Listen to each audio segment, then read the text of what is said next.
These exercises can be done sitting in a chair or on the floor. As long as the foot's clear of the ground, we're good to go.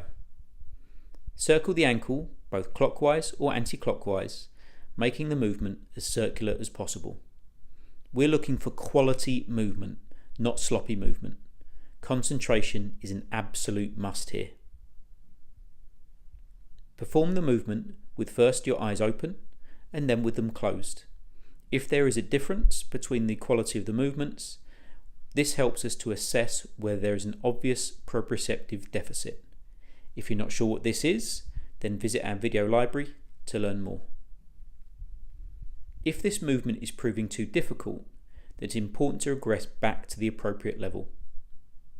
We start with simply bringing the foot up into what we call dorsiflexion, and then pointing the foot like a ballerina, called plantar flexion.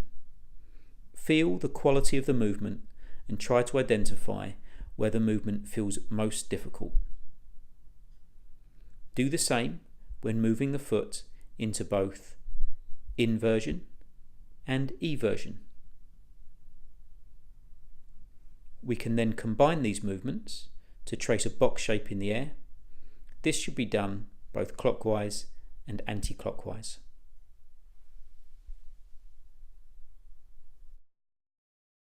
To increase the coordination element, we can add in a variation of a previous exercise.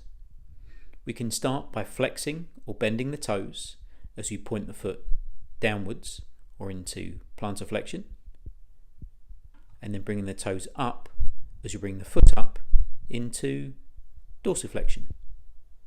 This can be repeated as many times as you feel is appropriate.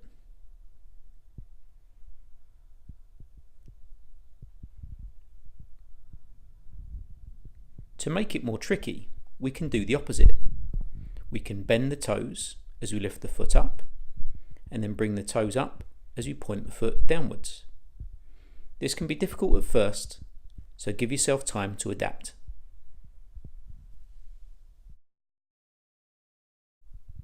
Progressing onto more conditioning type work, we can perform our ankle plantar flexion and dorsiflexion movements. But this time, we'll keep the toes curled or bent throughout. This activates muscles in the arch as well as the muscles that bend the toes. Now, we do not use these muscles very much, therefore do not be surprised if you experienced some cramp in your foot, just like our model does here. Now, this is unpleasant but normal. Shake it off, and after a short rest, repeat the exercise. Your muscles will adapt and become better conditioned over time. You can increase the difficulty again by making these movements more complex. For example, back to our circular or square movements, whatever is appropriate for your current level.